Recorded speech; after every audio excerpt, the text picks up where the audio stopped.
సిద్ధం చేసుకోవాలి తప్ప ఇదేదో సదస్సులు నిర్వహించి ఒకసారేమో రేషన్ కార్డు కావాలంటారు, ఒకసారేమో ఆధార్ కార్డు కావాలంటారు, ఈ లింక్ అంటారు, ఆ లింక్ అంటారు. ఆఖరికి ప్రజలకు మీకు లింక్ తెగుతుంది తప్ప వేరే ఏం కాదని కూడా ఈ సందర్భంగా తెలియజేస్తున్నాను. ఈరోజు మీరు గమనించినట్టయితే అన్ని నగరాలలో ప్రత్యేకించి హైదరాబాద్ తర్వాత వరంగల్ నగరంలో కూడా అనేక మంది పేదలు నివసిస్తున్నారు.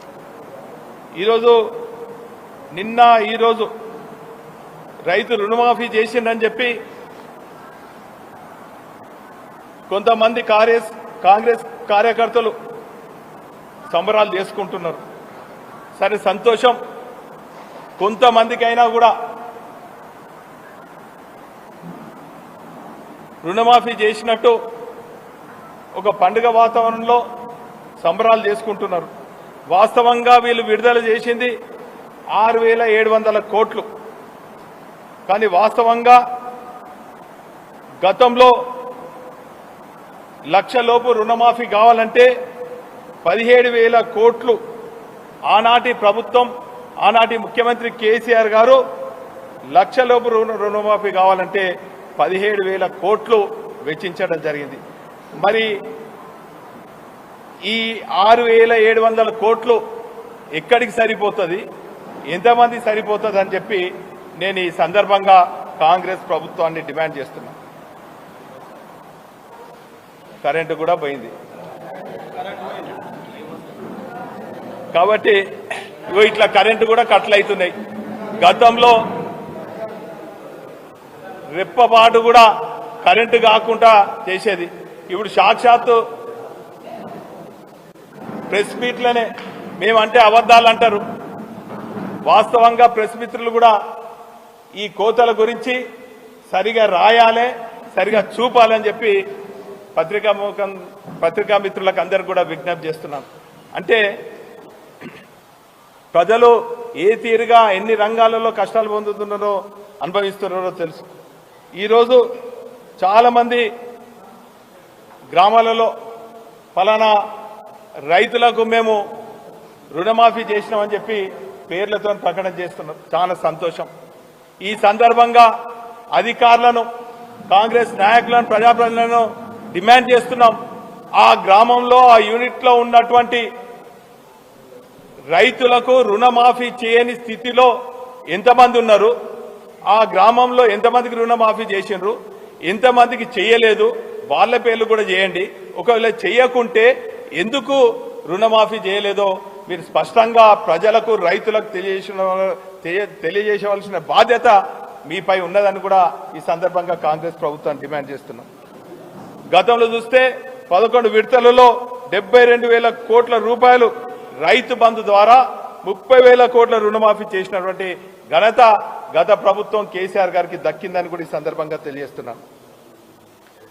మరి ఒక పక్క రైతులు అనుకోండి, నిరుద్యోగులు అనుకోండి, విద్యార్థులు అనుకోండి, అనేక వర్గాల ప్రజలకు మోసం చేసి కాలయాపన చేసి 7 నెలలు గడిచింది. ఇదొక పక్క అయితే, మరో పక్క పేదవాడు పొట్టకూటి కోసము గ్రామీణ ప్రాంతాల నుంచి పట్టణాలకు వచ్చి ఎక్కడున్న ప్రభుత్వ స్థలాల్లో లేక ఇతరత్ర స్థలాలలో ఎండిపోయినటువంటి చెరువుల్లో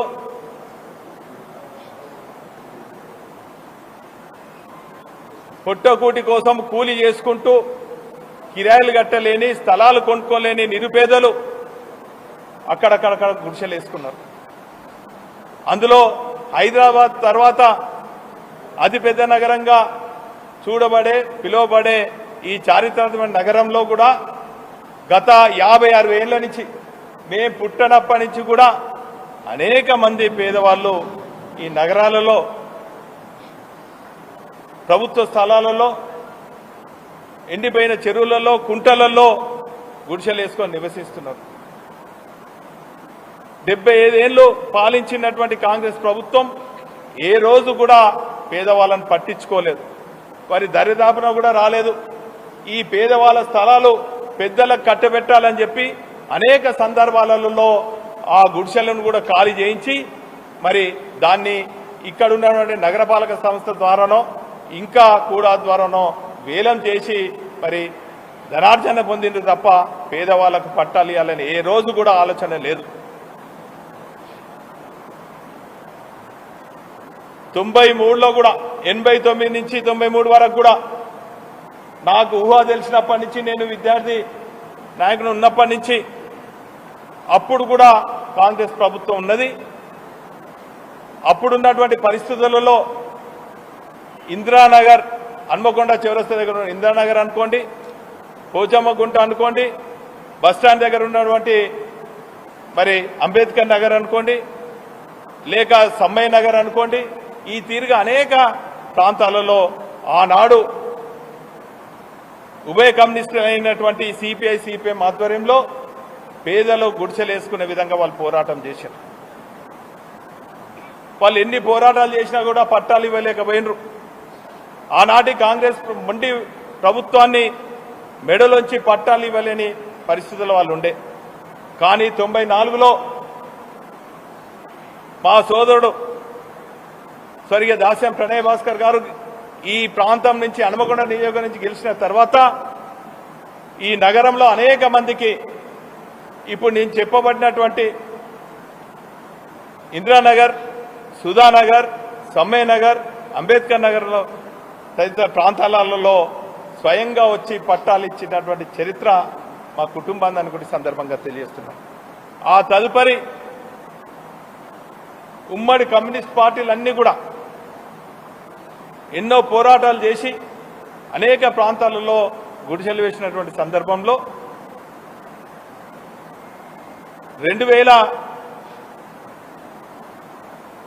2004 నుంచి 2009 వరకు కూడా కాంగ్రెస్ ప్రభుత్వం ఉండే. ఆనాడు కూడా 2005లో నేను టీఆర్ఎస్ పార్టీ కార్పొరేటర్గా ఉంటుంది. ఆ రోజు కూడా అనేక నగరంలో ఉన్నటువంటి పోచమ్మకుంట, ప్రగతి నగర్, నాగేంద్ర నగర్ తదితర ప్రాంతాలలో కూడా ఆనాటి కాంగ్రెస్ ప్రభుత్వం వారికి పట్టాలు ఇవ్వకుండా బ్యూటిఫికేషన్ కింద ఆ గుడిసెలు తీసేస్తుంటే టీఆర్ఎస్తో పాటు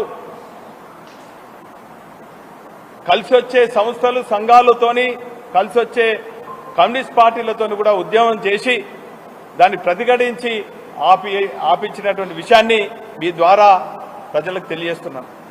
ఆ తదుపరి 2009లో శాసనసభ్యుడిగా అయినప్పటి నుంచి తెలంగాణ రాష్ట్రం ఏర్పడిన తర్వాత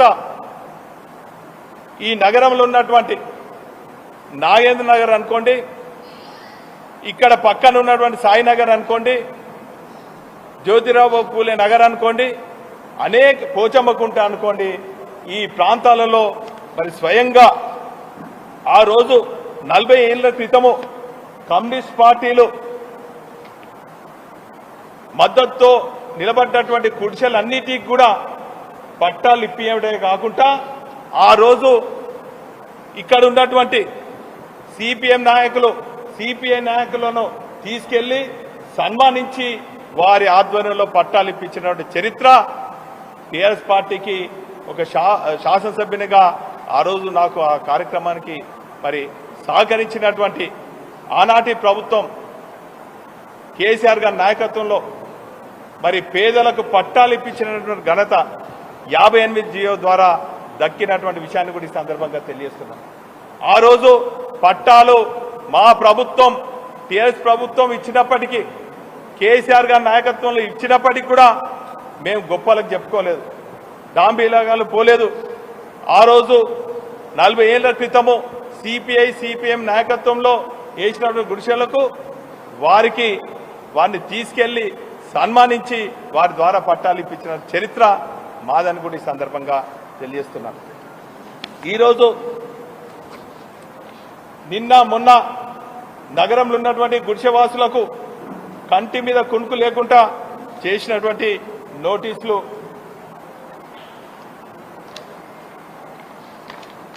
ఈ కార్పొరేషన్ పంపించడం జరిగింది. వాళ్ళందరికీ కూడా వేలాది మంది గుడిసెవాసులకు కంటి మీద కుణుకు లేకుండా ఆందోళన చెందుతున్నారు. ఈ వర్షాకాలంలో ఏ తీరుగా ఉండాలని చెప్పి పిల్ల పాపాలతోని ఏడ్చుకుంటున్నారు. మరి ఈ సందర్భంగా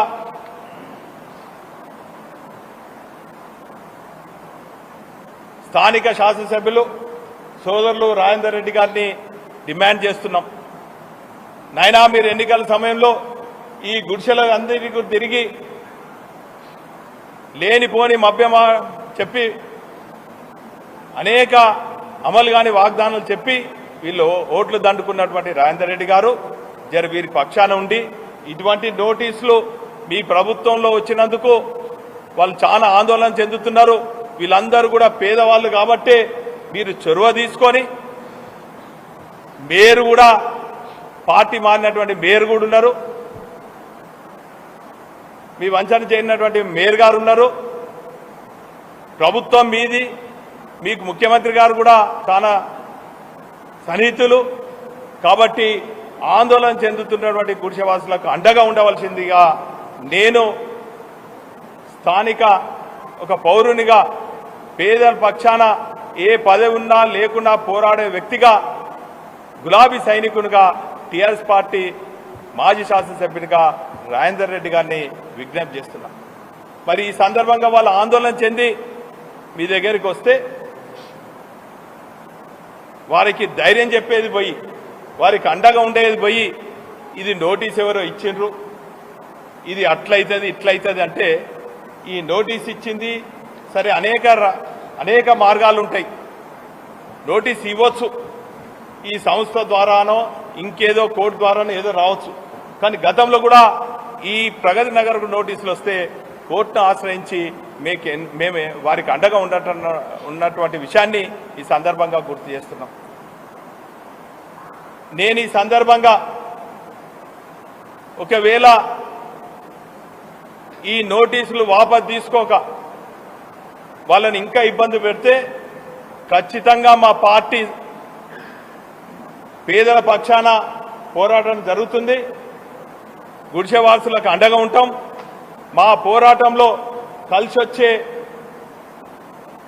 పార్టీలు అది సిపిఐ అనుకోండి, సిపిఎం అనుకోండి, లెఫ్ట్ నుంచి రైట్కు ఉన్నటువంటి పేదల కోసం పోరాడే ప్రతి పార్టీ సహాయ సహకారాలు తీసుకుంటాం. అదేవిధంగా ఈ గుడిసెవాసులందరూ కూడా 100% పేద బడుగు బలహీన వర్గాలు, ఎస్సీ ఎస్టీ బీసీ మైనార్టీలు వర్గాలు నివసించే ఈ గుడిసెవాస ప్రాంతాలలో గత 3 రోజుల నుంచి అంతా కూడా సర్వే చేసినాం.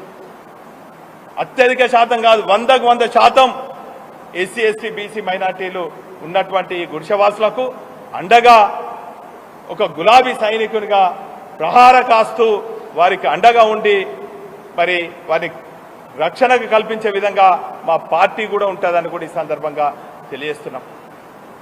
ఈ పోరాటంలో కలిసి వచ్చే పార్టీల సహకారం తీసుకుంటాం, కలిసి వచ్చే సంఘాల సహకారం తీసుకుంటాం, కలిసి వస్తే సంస్థల సహకారం కూడా తీసుకుంటాం. ఎందుకంటే ఈరోజు అనేక సంఘాలు కూడా ప్రత్యేకించి చెప్పాలంటే ఎంఆర్పిఎస్ అనుకోండి, మాదిగ దండారు అనుకోండి, లంబాడి హక్కుల పోరాట సమితి అనుకోండి, మైనార్టీల అభ్యున్నతి కోసం పాటుపడే అనేక సంఘాలు ఉన్నాయి, సంస్థలు ఉన్నాయి. ఖచ్చితంగా కలిసి వచ్చే సంఘాలు సంస్థలు పార్టీలతోని పోరాటం కొనసాగిస్తాం. కానీ మాకు ప్రతి విషయాన్ని కూడా మీలాగా రాజకీయం చేసే అలవాటు లేదు. మీకు ఇంకా సమయం ఇస్తున్నాం. ఇప్పటికే 4 రోజులు అయింది, ఇంకొక వారం తీసుకుంటారా, 10 రోజులు తీసుకుంటారా? ప్రభుత్వం మీ చేతులు ఉన్నది, కార్పొరేషన్ మీ చేతులు ఉన్నది.